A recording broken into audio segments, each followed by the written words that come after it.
Hey everyone! Hello, hello. Welcome to another episode of Misadventures Abroad. This, again, is my friend John. I'm John. And he's here to help me tell a few stories from our shared travels abroad. In this episode, we will be talking about our travels from Bali to Java, Indonesia, in an episode that we're calling The Bus Ride from Hell. It's aptly titled. Yeah. So in 2015, we went on a 3-month trip to Southeast Asia, or to Asia, really. Yeah. To East Asia. So we started our trip in Indonesia. And we flew to Bali, and then our route from there was to do Bali and then go into Java via Surabaya. Surabaya, yes. And then from there, do the entire length of Java. So start there and then go up to Jakarta. Yep. And then from there, fly out to Singapore. Yeah. And then do Singapore, Malaysia, Thailand, and all that other stuff. So, this bus ride from hell. Where do we begin? This was after a great time in Bali. We had an amazing, 2 weeks in Bali? Yeah. I think we were 2 weeks in Bali. Most of the time we were in Ubud. Yeah. We did a couple days in Bali, and then we went... No, we did a couple days in Kuta. Don't go to Kuta. Oh, yeah. Yeah. Kuta is it's a tourist trap. Yeah. It's where all the backpackers go, and just don't go there. If you're in New York and you want to experience Kuta, just go to Coney Island. It's basically almost the same thing. It's just, there's McDonald's and it's... Hard Rock Cafe. Yeah. It's very touristy area, yeah. We spent most of our time in Bali and Ubud, yes, which is, I think, more of the cultural center of Bali. It's inland, so it's not beach-like. Right. Lots of yoga. The monkey forest is there. Yep. But we stayed with a really lovely family, and we had a very good, relaxed time in Ubud. And then, we hired a driver, and he kind of took us to all the temples, right? All the temples around Bali. 10 a lot. So it was fun. It was fun. But yeah, so this story begins in Ubud. Yep. We took a taxi to the bus depot. Right. In, what is that? I can't even pronounce these names of these cities. We went further north. No, we went where the airport. Where the airport is. I'm butchering these names. Yeah, me too. I'm so butchering them. We went there. So where the airport is, the bus depot, and our driver was look for a the cab driver was look for a bus that's going to Surabaya. Right. Right. So that's what we did, and we got on this bus, and it was probably the most... It was a local bus, obviously. Right. It was local people.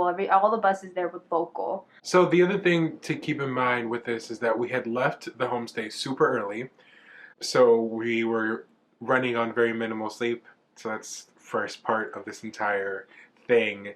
And then when we get there, we found this bus after he gave us directions, but it was also just the language barrier became a very...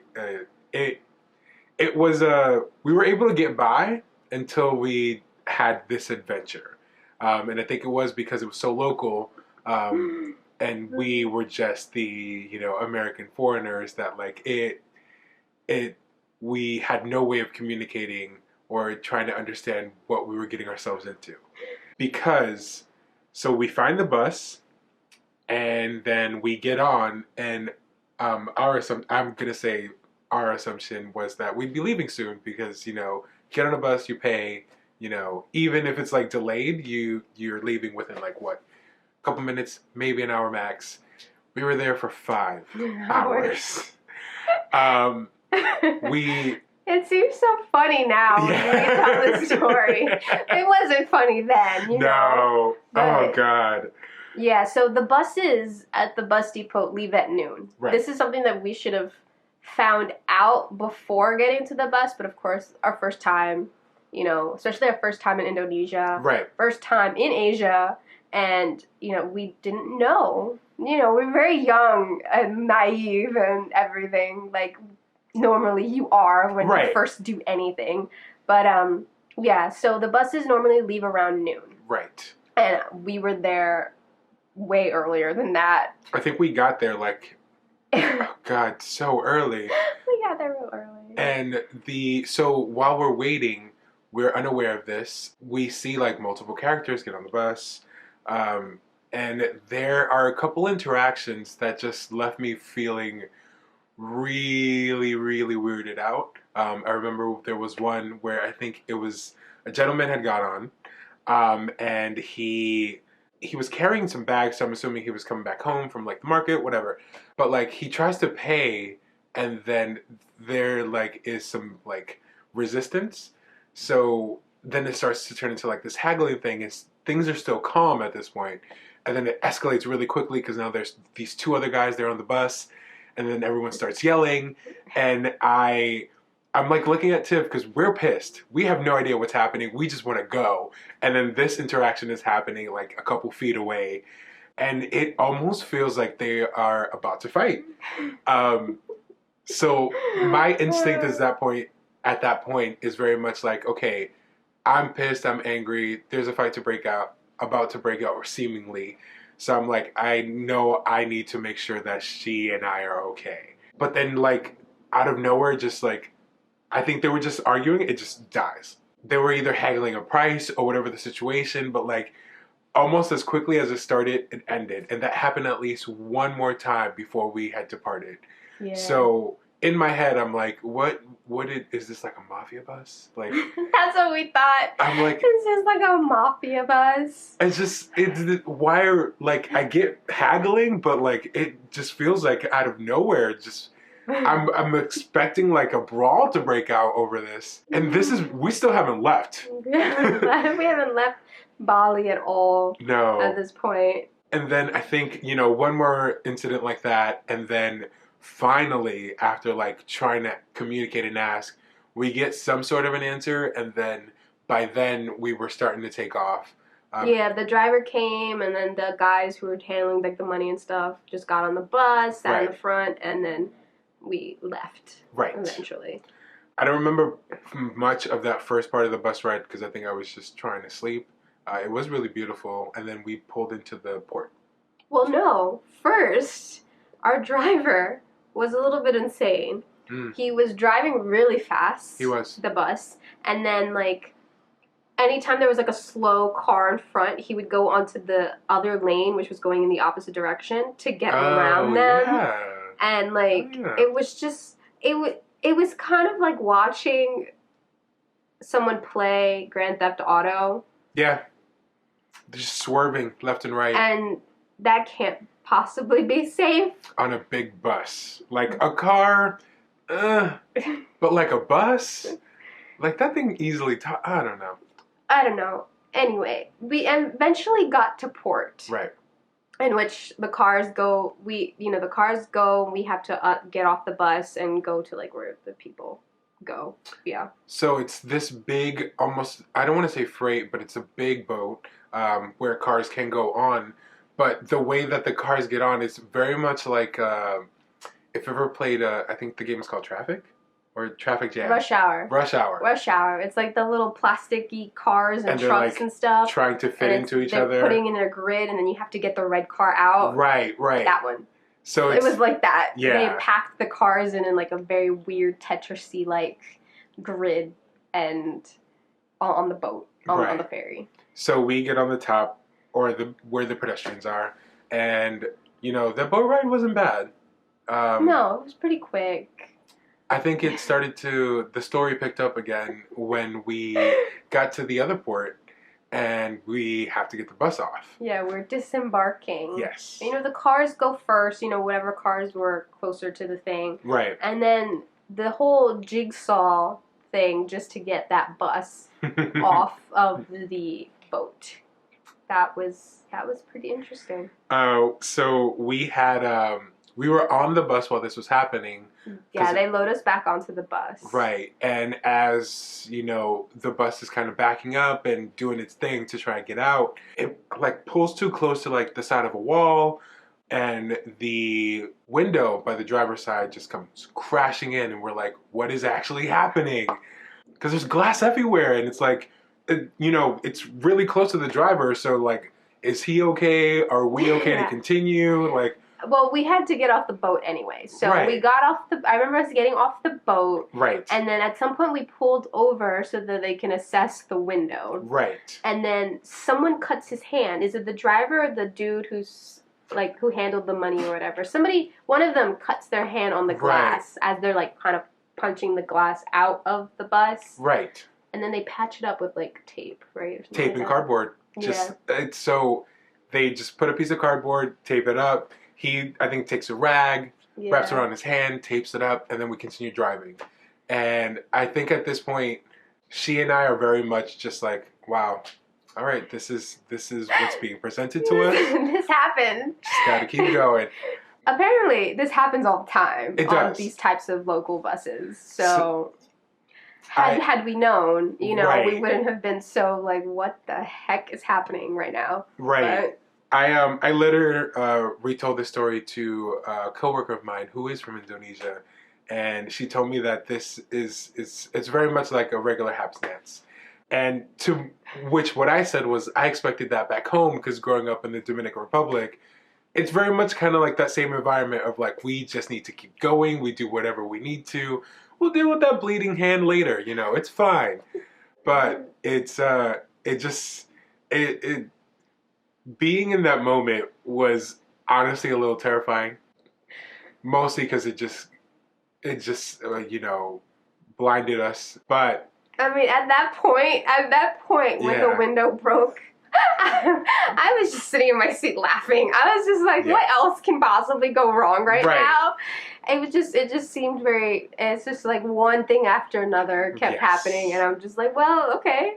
Like, at that point, you just have to go with the flow, you have to get a sense of humor. I don't know. Yeah. Like, you just have to just go with the flow, because we were on that bus for another like 7 hours. We were. Before we even got to Surabaya. Yeah. I know we made a pit stop, and it was kind of like a buffet Indonesian dinner, which was really, really nice. This was super, super local. Now, he can blend in. I can't blend in. I stick out like a sore thumb, and I think there was like one or two other white people. Right.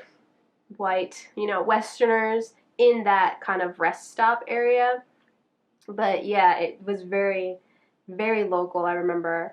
And it was kind of buffet. We kind of went on a line. They let us off the bus, and then we got on this line, and they gave us like a voucher. Right. And they got a plate, and they filled our plate. Yep. And then there was a drink also with their tea. Yes. And we sat down and ate with the locals. Yeah. It was really, really chill. We, I think it was like at a gas stop. Yeah, it was like a rest stop for like the buses. I think they do that all the time for the buses. Which we weren't expecting, so when we got there, it was just like, great, awesome food. We weren't expecting to be fed. And that was honestly, at that point, it was like, it was a thing that I welcomed. Because it was like, all right, all these things had happened earlier in the day, and I kind of just want one thing to go right. And so we pull in, we get food, we rest up for a second, and then we pop a squat. Yeah. Pop a squat. I forgot the toilets there. And then we got loaded back onto the bus. Yeah. And we continued on. And I think the second half was fine. Like, it was getting dark. Yep. And it was a lot smoother of a ride. Yes. I remember we got to Surabaya, like, I don't even know how late it was, but it was late. It was like 2 a.m. And then since we were going to Malang, the bus driver put us on another bus, like with our stuff. Oh. And it was like another hour or so to Malang, or Malong, I don't know how to pronounce it, sorry.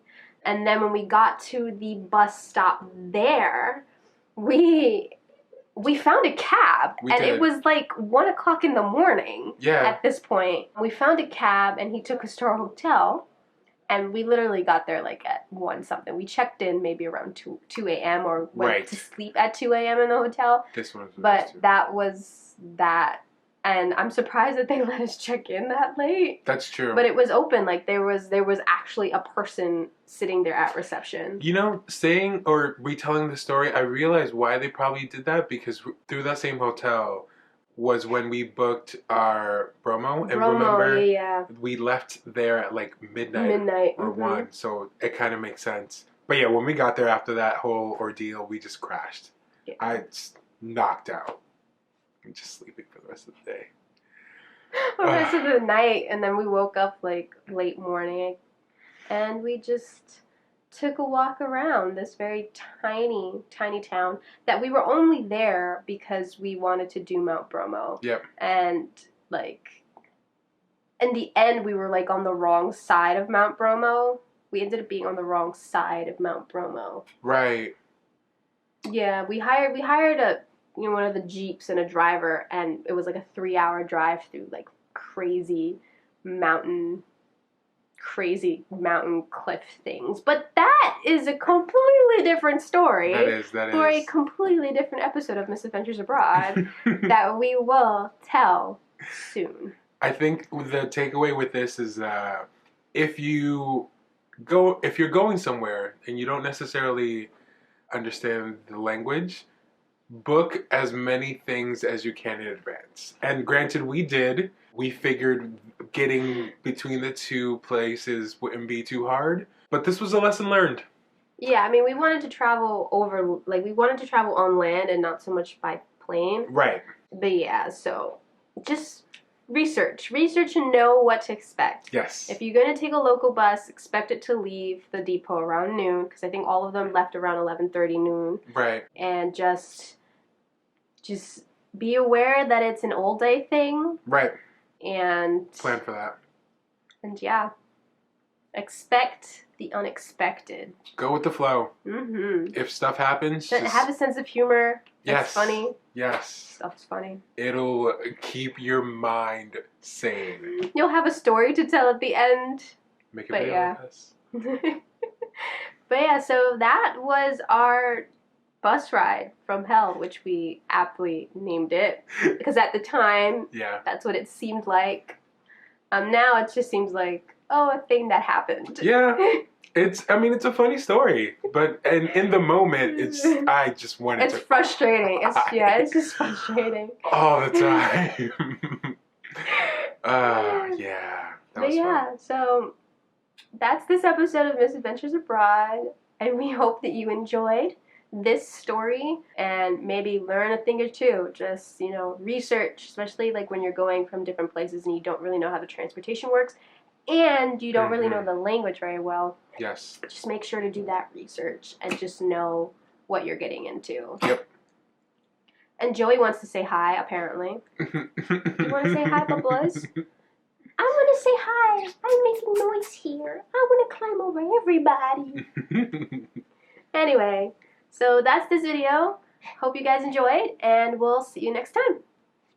Bye. Deuces.